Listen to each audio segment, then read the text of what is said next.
하나님 말씀은 사사기 6장 말씀 보겠습니다. 사사기 6장 1절부터 10절까지 말씀입니다. 사사기 6장 1절부터 10절까지 말씀 우리 함께 읽겠습니다. 1절부터 읽습니다. 이스라엘 자손이 또 여호와의 목전에 악을 행하였으므로 여호와께서 7년 동안 그들을 미디안의 손에 넘겨주시니 미디안의 손이 이스라엘을 이긴지라. 이스라엘 자손이 미디안으로 말미암아 산에서 웅덩이와 굴과 산성을 자기들을 위하여 만들었으며, 이스라엘이 파종할 때면 미디안과 아말렉과 동방 사람들이 치러 올라와서 진을 치고 가사에 이르도록 토지 소산을 멸하여 이스라엘 가운데에 먹을 것을 남겨두지 아니하며 양이나 소나 나귀도 남기지 아니하니, 이는 그들이 그들의 짐승과 장막을 가지고 올라와 메뚜기 떼같이 많이 들어오니 그 사람과 낙타가 무수함이라. 그들이 그 땅에 들어와 멸하려 하니 이스라엘이 미디안으로 말미암아 궁핍함이 심한지라. 이에 이스라엘 자손이 여호와께 부르짖었더라.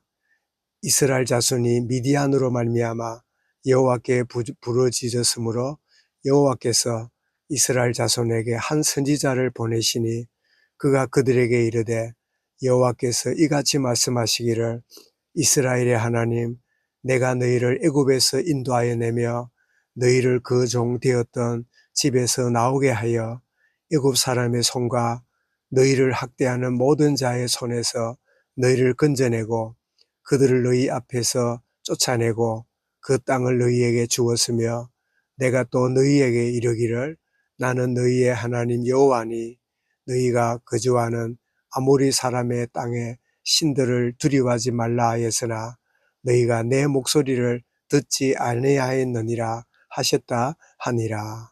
아멘. 말씀을 저버린 결과 라는 제목으로 말씀드리겠습니다.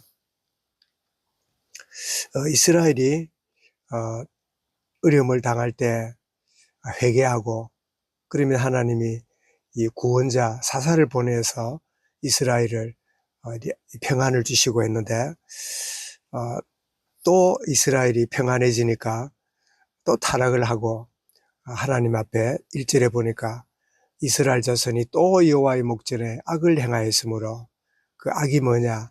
하나님과의 관계가 멀어지는 거지요. 그래서 타락하게 되는데, 미디안이라고 하는 강한 민족에게 이렇게 붙여서 7년 동안 고통을 당하게 됩니다. 이스라엘 자손이 삶이 얼마나 피폐해지는가 하면 2절에 보니까 그 산에서 웅덩이나 굴이나 산성을 만들어서 거기 살게 되고, 그리고 농사를 지으면 모든 이 농산물을 빼앗아가고, 또 심지어 집에 있는 가축들을 다 잡아가는 아주 잔인한 그런 이 민족이 미디안인데, 그래서 이 어려움을 당하게 되는데 7년 동안 어려움을 당했으니까 그 얼마나 괴로운 일입니까? 그런데 7년을 괴로움을 당하는데도 회개하지 않고 지냈다는 것은 그만큼 완악해져 있는, 그런데 7년이 지난 이후에 6절에 보니까 이스라엘이 미디안으로 말미암아 궁핍함이 심한지라. 이때 와서 7년이 지난 다음에 이스라엘이 자손이 여호와께 부르짖었다. 참 모든 죄악은 하나님 관계가 멀어지는 거고, 모든 회복은 참 어떤 행위를 어떻게 하고 저렇게 하기 이전에 하나님께로 돌아오는 이런 것이 진정한 회개인데, 여호와께 부르짖게 되니까 이때는 바로 사사를 보내지 않고 선지자를 보냅니다. 선지자를 8절에 보니까 여호와께서 이스라엘 자손에게 한 선지자를 보내어서 그들에게 깨달음을 주십니다. 그 깨달음이 뭐지요? 이어서 말씀합니다. 너희를 애굽에서 인도하여 내어 종되었던 집에서 나오게 했지 않느냐? 애굽 사람의 손과 너희 학대하는 자들을 손에서 너희를 건지고 그리고 그들을 네 앞에 쫓아내고 그 땅을 너희에게 참 주시는 그런 복을 주시지 않느냐. 10절에 와서 또 내가 너희에게 이르기를 나는 너희 하나님 여호와니 너희가 거주하는 아모리 사람의 땅에 신들을 들이하지 말라 했으나 너희가 내 목소리를 듣지 아니하였느니라. 다시 말하면 하나님 주시는 말씀을 저버린 하나님 말씀을 저버린 결과가 이 고통과 어려움을 겪게 된다 하는 그런 깨달음을 주시게 되지요. 이런 이후에 하나님이 뛰어난 사사인 기드온을 보내십니다. 그래서 이 기드온을 보내서 이 미디안을 물리치고 참 나라를 회복하게 되는데 우리가 아는 대로 미디안에게 참 하나님이 나타나사 네가 큰 용사라 이 민족을 건져라. 그래서 군사를 붙이는데 3만 2천 명이 너무 많다. 다 돌려보내라.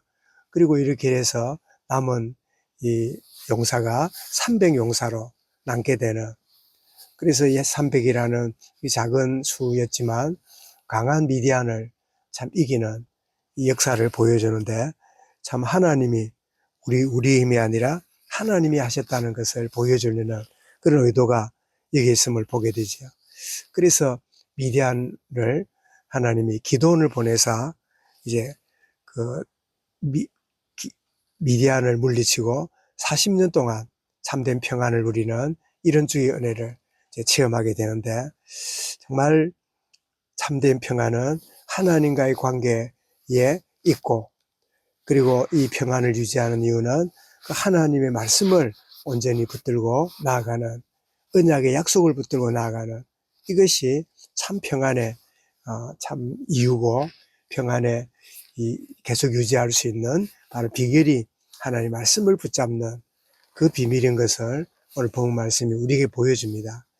우리는 때때로 세상 살아가고 삶을 살아가고 경제활동을 할 때 하나님 말씀보다 세상 원리 내가 오랫동안 해왔던 그 방식 또 나의 어떤 이 판단과 경험 이런 것들을 가지고 몸부림치다가 일이 되는 듯 하기도 하고 때로는 되기도 할지라도 하나님 말씀을 저버린 가운데 하나님 말씀과 다른 방향에 있다면 그것은 성공이 아니라 오히려 참 하나님과의 관계가 멀어져 있는 그 모든 것들은 바벨탑을 쌓고 있는 참 그런 결과임을 알게 되고 또 하나님의 말씀을 저버린 결과로 참된 바라는 것이 되지 않는 그래서 우리는 때때로 내가 바라는 대로 되지 않는 거 답답한 일이지요. 내가 기대하는 대로 되지 않는다는 게 안타까운 일이지요. 그런데 그것이 때로는 많은 경우에 하나님이 내게 그렇게 하고 계신다고 하는 그 사실을 알고 내 뜻대로 안 되는 것이 감사한 일이다. 왜냐? 내 뜻대로 안 되는 것은 하나님의 뜻이 거기에 있기 때문에 오히려 감사할 수 있는 거지요. 말씀을 저버린 결과가 얼마나 안타깝고 괴로운 일인가를 이스라엘의 경험을 하게 되는데 그래서 오늘 우리 찬송 드린 것처럼 285장 찬송에 주의 말씀 받은 그날 참 기쁘고 복되도다. 이 기쁨만 못 이겨서 온 세상에 전하노라. 기쁜 날 주 나의 죄 다시 쓴 날 늘 깨어서 기도하고 늘 기쁘게 살아가리. 기쁜 날 주 나의 죄 다시 쓴 날 정말 주의 말씀을 받은 그 은혜의 비밀을 알고 우리가 말씀을 놓치고 내가 일이 잘 되어지고 또 형통하리라고 하는 이런 신념과 자아에 묶여 살아가는 인생이 아니라 정말 내 뜻과 나의 계획들이 아니라 하나님 뜻을 온전히 발견하고 그 뜻을 순종하고 나아갈 때 참 실패처럼 보이고 바보처럼 보이고 때로는 어리석어 보이지만 하나님은 오히려 어리석은 방법을 통하여 하나님 놀란 지혜로 이끌어 가시는 이 사실을 우리가 알고 정말 주님 오늘도 주의 말씀은 내 발의 등이요 내 길의 빛입니다. 이 말씀의 약속을 붙잡고 나아감으로 참 평안을 누리고 주님과 동행하는 주의 은혜 가운데 있게만 하여 주옵소서. 이 말씀을 마음에 담고 우리 개인적으로 기도하도록 하겠습니다.